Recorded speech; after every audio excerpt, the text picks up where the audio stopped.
Washington's genius war strategy that humiliated the British. It's December 1776. The American Revolution is barely a year old, and it's already dying.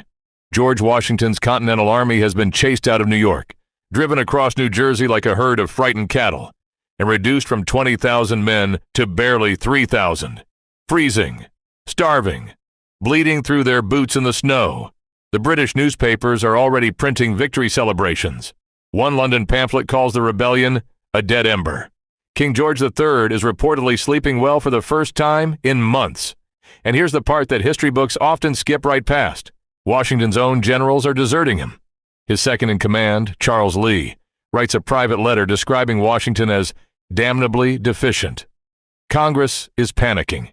Delegates are fleeing Philadelphia, and the enlistment contracts for most of Washington's remaining men, they expire in 6 days. 6 days. By every conventional measure of 18th century warfare, by troop strength, by resources, by the cold mathematics of military power, the American Revolution should have ended right there, in the winter mud of 1776.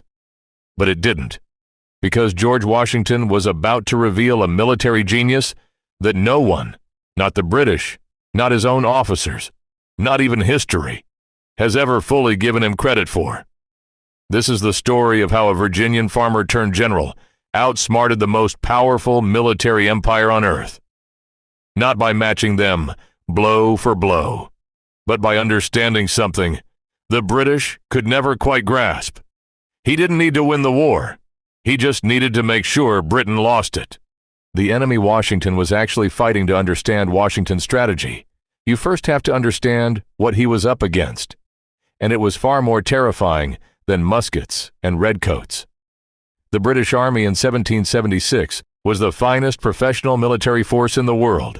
These weren't conscripted farmers. These were career soldiers who had fought across 3 continents, in the jungles of India, the frozen Canadian wilderness, the scorched plains of the Caribbean. They drilled in precise formations that could reload and fire 4 times a minute.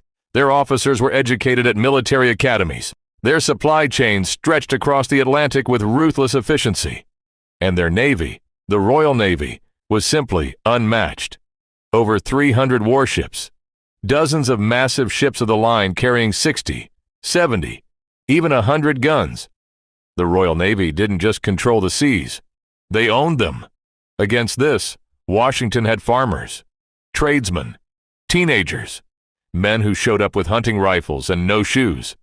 The Continental Army had no professional officer corps, no established supply chain, no navy worth mentioning, no standardized weapons, no reliable pay.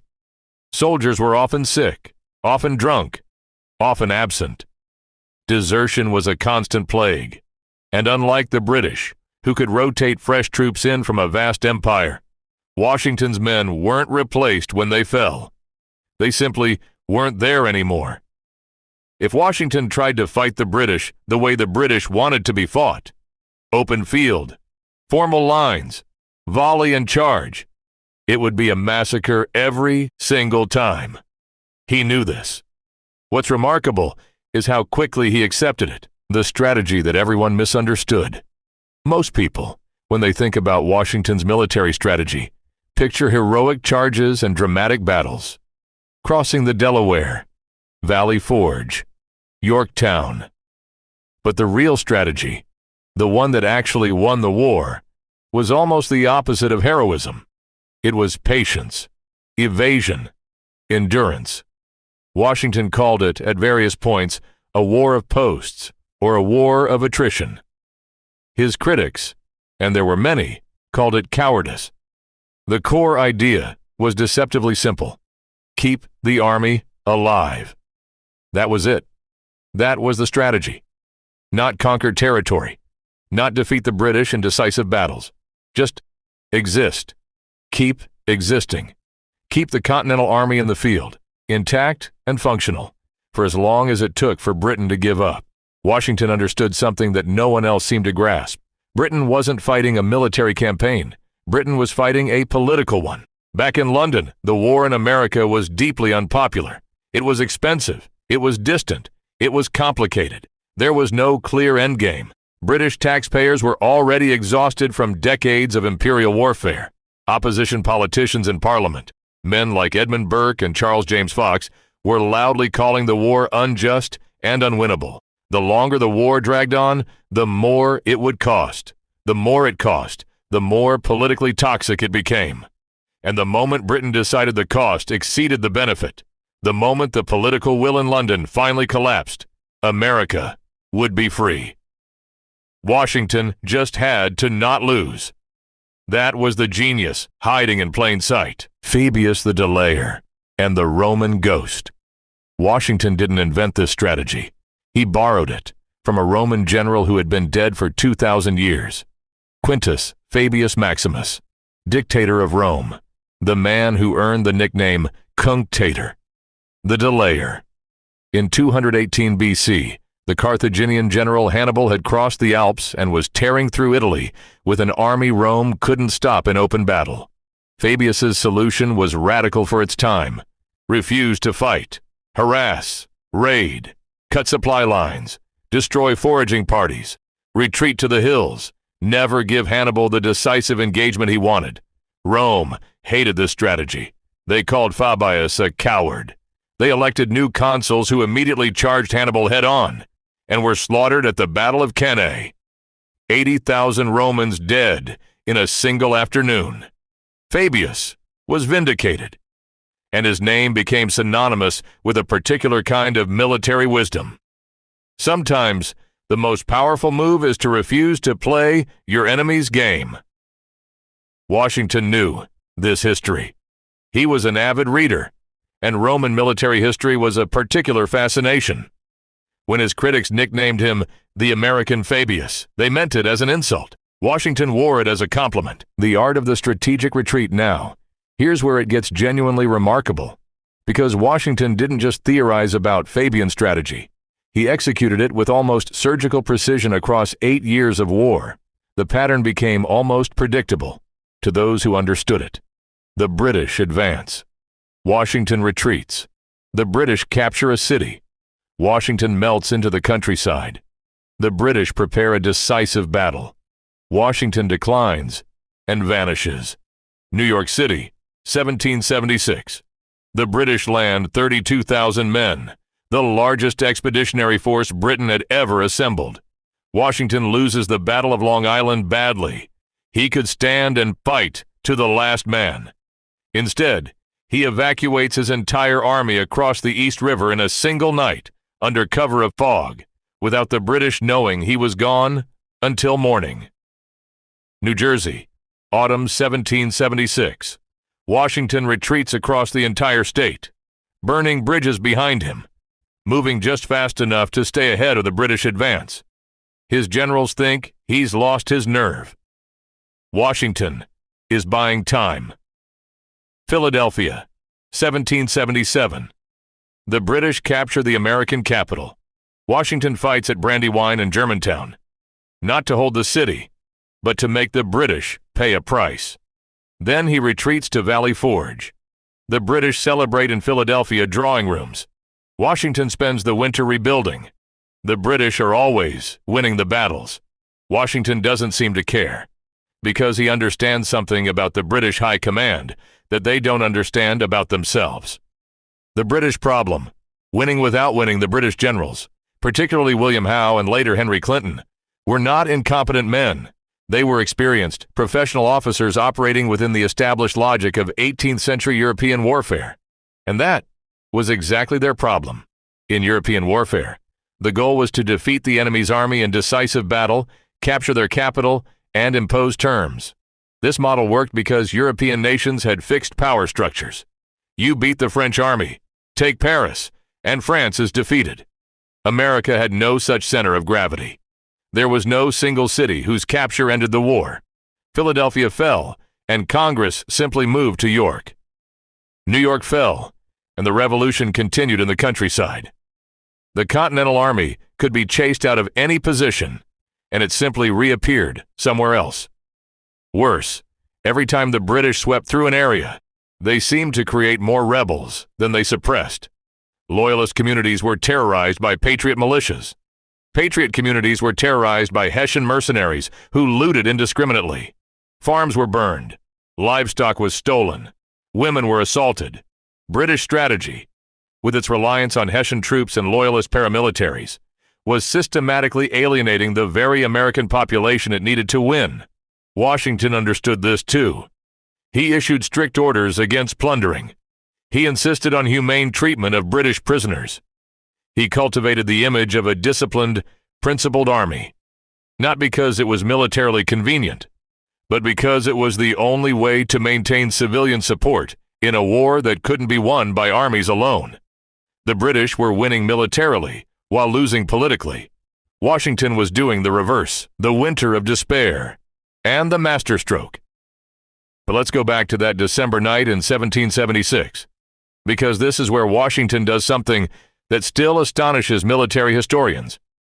His army is 3,000 men, starving, desperate.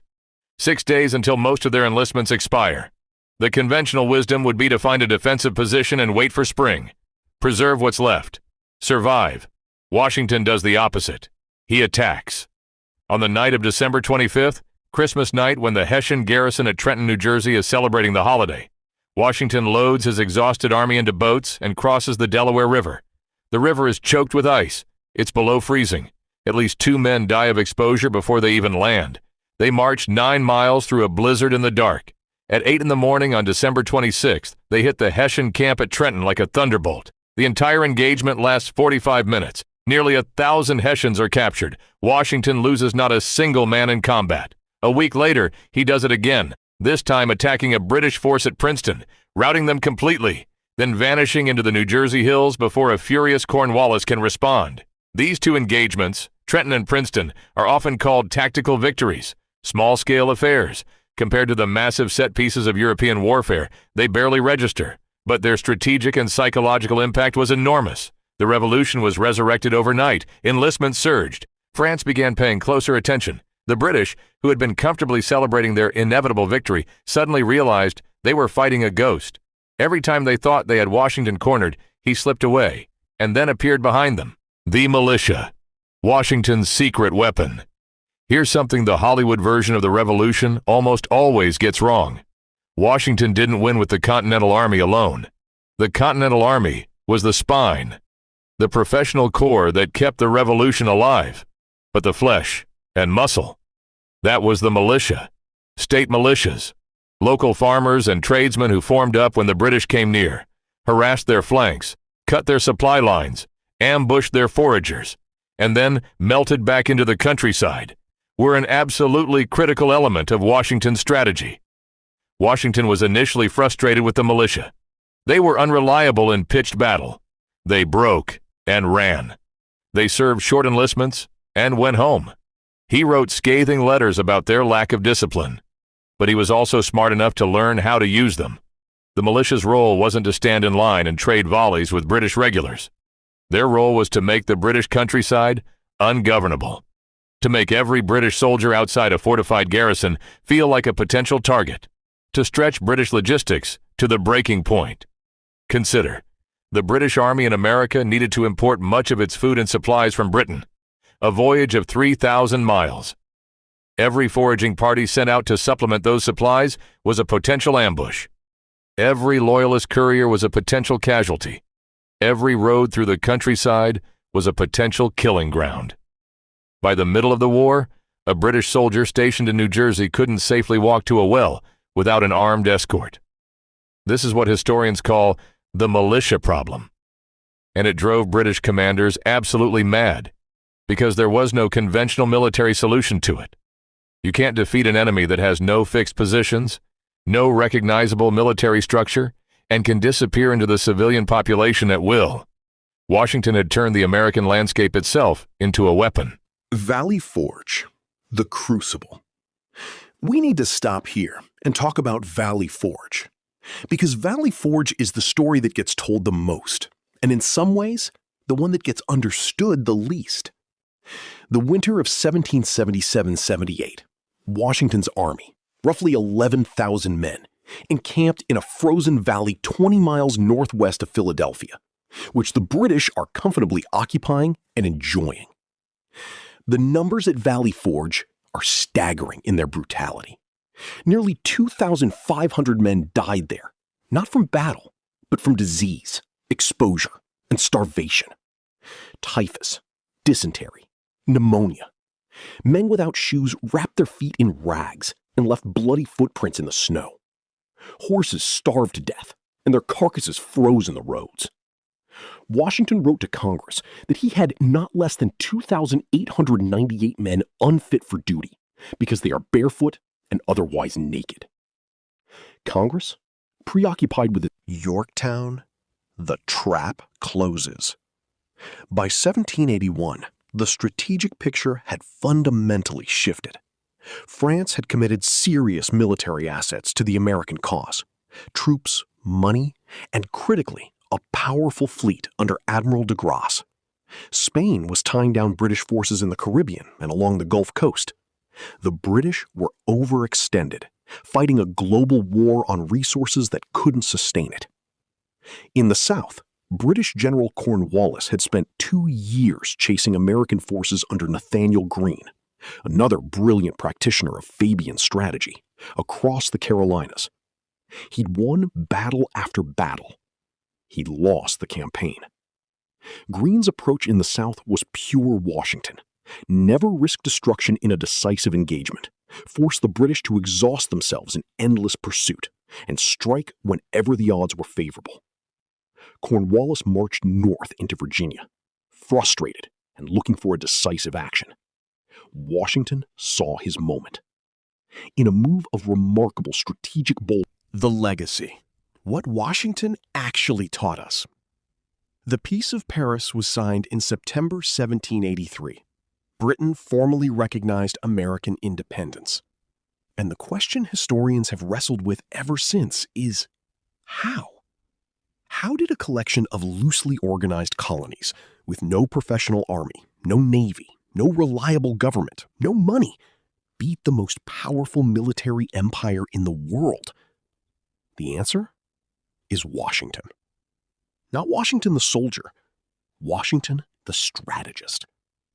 Washington understood that wars are not won only on battlefields. They are won in the realm of time, politics, and will. The side that wins is not always the side with the most firepower. It's the side that can sustain the will to fight longer than the other side can sustain the will to continue. He understood the limits of his own strength and used those limits as weapons. Every retreat was calculated. Every survival was a victory. Every month the Continental Army stayed in the field was another month that British political will eroded. He understood that he was fighting 3 wars simultaneously: a military war, a political war at home, and a diplomatic war in the courts of Europe. And he managed all 3 with a coherence that is, frankly, astonishing for a man who had never commanded an army before 1775. He understood the importance of character, not just his own, but his armies, his nations,